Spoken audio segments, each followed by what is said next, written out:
YouTube. It's William. It's a Sunday. First semi-cool day. I mean, it's supposed to get in the 80s today. It's humid. Got Hurricane Barry just to the east of us. But thought maybe I'd get in the backyard and just whittle on a stick and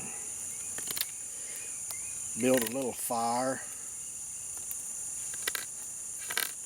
Play around with this new Nessy combo grind.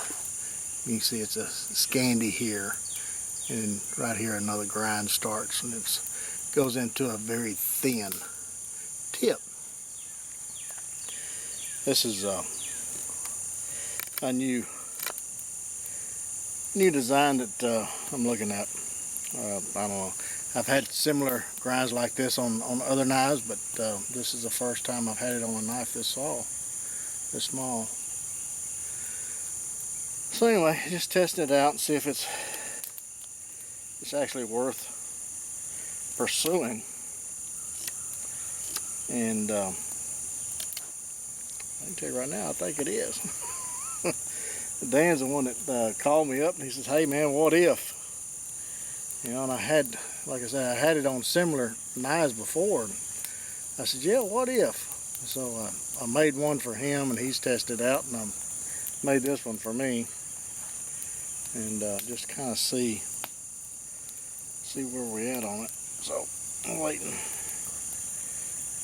But the preliminary thing is, it's a very versatile knife. Whereas a scandi, you saw me light the fire a while ago.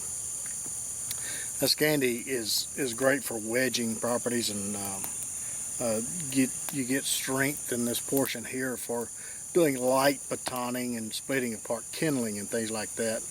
I mean, you don't want to be splitting logs with a little old blade like this, but at least you have some strength right in here to break apart kindling for starting a fire. So anyway, just kind of see how the knife does as far as carving, which a scandi, you know it's going to carve very well. But then you add the thin properties of a flat or a semi-flat right here, or a thinner. So basically what it is, it goes from about an 1/8 inch blade, a little less, to maybe a 1/16 of an inch tip, and it's all scandi. so you can imagine what that thin blade at the tip would do for you. I mean, not only in food prep, because you don't have the pinch points, but also, you know, doing your little 7 notches and even your pot hangers. See if I can't do a pot hanger right here.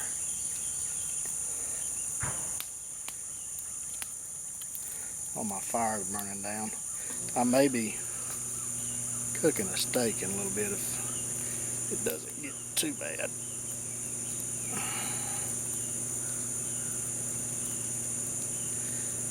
But see, the advantage of a thin blade right in there is you don't have to beat your knife doing this. You just work it a little bit and it'll cut in there. It doesn't have the pinch point that say a thicker scandi does. I mean, you still have a scandi. It's just that it's a thinner blade.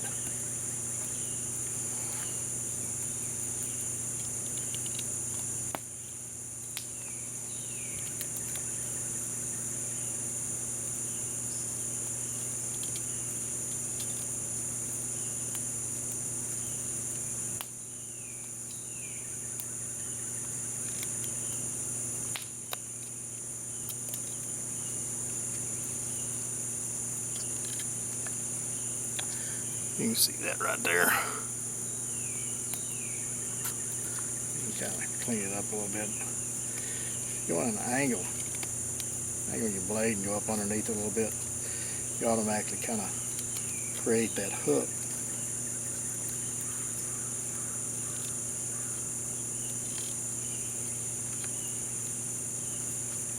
Like so. A bit humid today. So you do a log cabin.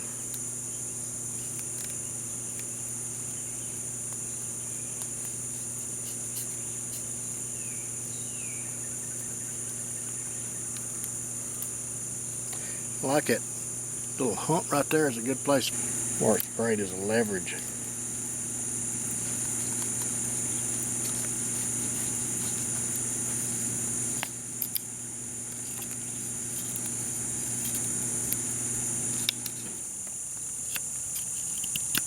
That fine tip, you don't only have a skinning tip there, but you have a carving tip too. So it goes with what I expect out of a knife is versatility. I mean, it has the comfort, the slicing ability, the control. The handle's large and you can control it and hold on to it. And I think narrowing that down like that just gives it more versatility.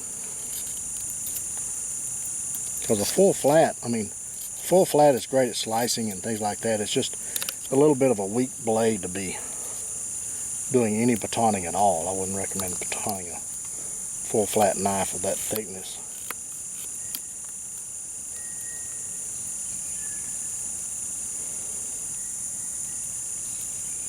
That scandi kind of gives it a little bit of a strength, like I said.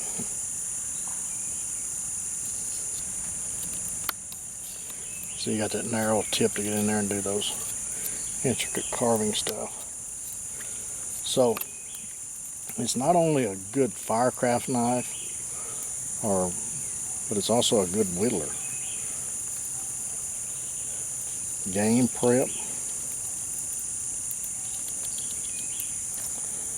I mean, it's ticking a lot of the multi-functional tasks that you would ask for in a knife.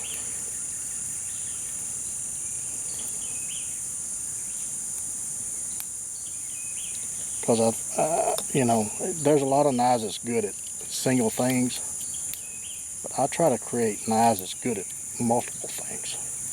Versatility. So you're going to have a knife with you, or you should anyway. Why not have a knife that does a lot of things very well, instead of just having something that does a few things well and is average or mediocre at the rest of it. And that's what different grinds and different angles, and when I say different angles and grinds, it's the sharpening angle is always the same. It's, I mean, every knife I produce has 11.5 to 12 degree angle on it. I mean, that's for the full flats, that's the sabers, everything. So the sharpening angle is the same all the way through. I mean, this is the same angle all the way through to the tip. So when you're sharpening it, you just lay it on that angle and just follow it through all the way. It's very simple.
And see, even with a latch notch, or what I call a latch notch, I'm not sure what the technical term is. It's used in a lot of cabinetry and stuff.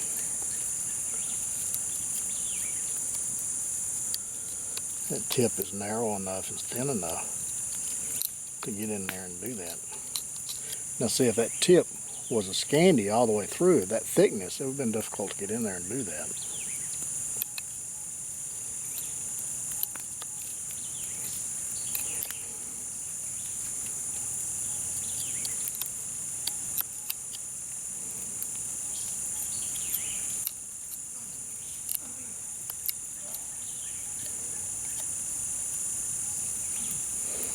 See there? Can you see that? But anyway, I really like the little knife. I think it's a very, very good companion. Not only for the hunter, but also an EDC. I mean, you have that Nessy hump there for your skinning when you game, but you have a thin blade for your food prep. You have a scandi portion here to do your firecraft and a little bit of light carving, and I mean, even the blade is thin enough if you wanted to do, you know, like spoons or camp crafts or anything like that. Then you got a very good little whittler there to take care of all that, and save your belt knife. Or not even have a belt knife. Have this as your belt knife. Carry a little small hatchet or a pack axe with you or something.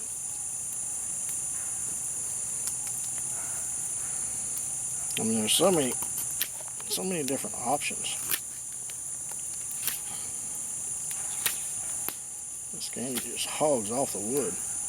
But then you have the finesse of a thinner blade to do very intricate, controlled cuts.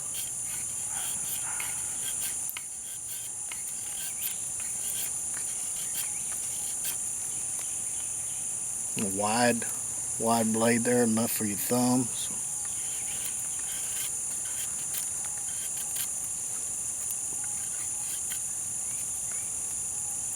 I like that handle too.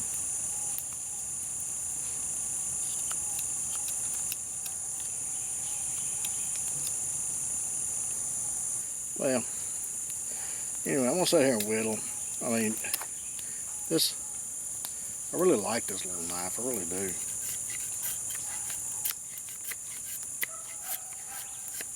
I've been using a similar version of this for over a year now. I just haven't used this grind, but as far as the blade shape and the size and the handle and all this other stuff, it's just, yeah, it just, tell you what, it's a nice little knife. I really like it.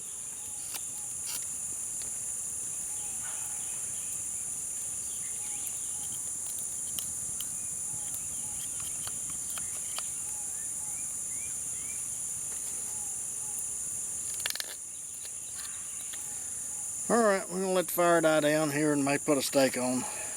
We'll see what happens here in a little bit. Well, the fire is just about right and it's about to go to raining, so.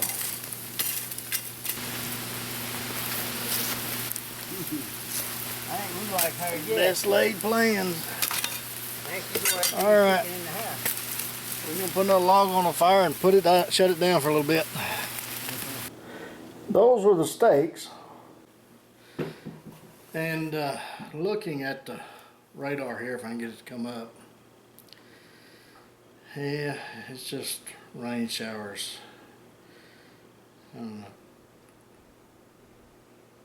They're just popping up everywhere because of Hurricane Barry passed us to the east. So we'll give it a little bit and see if they don't stop long enough for us to cook some steaks out there. Alright, I'm going to try this anyway, see if we can't get some of them cooked. At least get a good sear on them.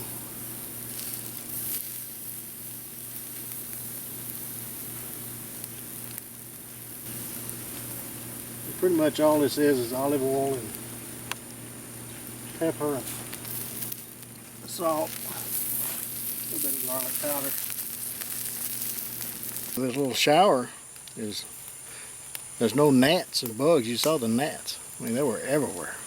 Man, it was just, I hate bugs. Gnats and flies and mosquitoes, and I just, it's just not a very fun camp if there's a bunch of flies and mosquitoes and stuff. For me, anyway.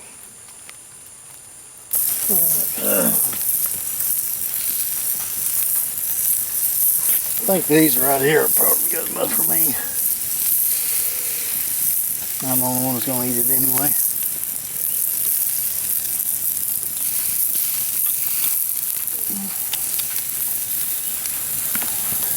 Leave the T-bone on there a little bit longer.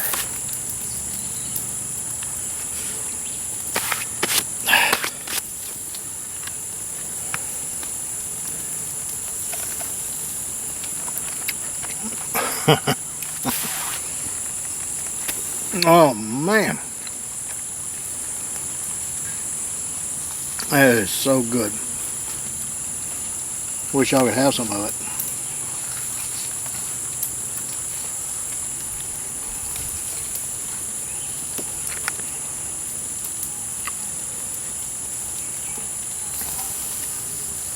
Medium rare. Look at that, perfect.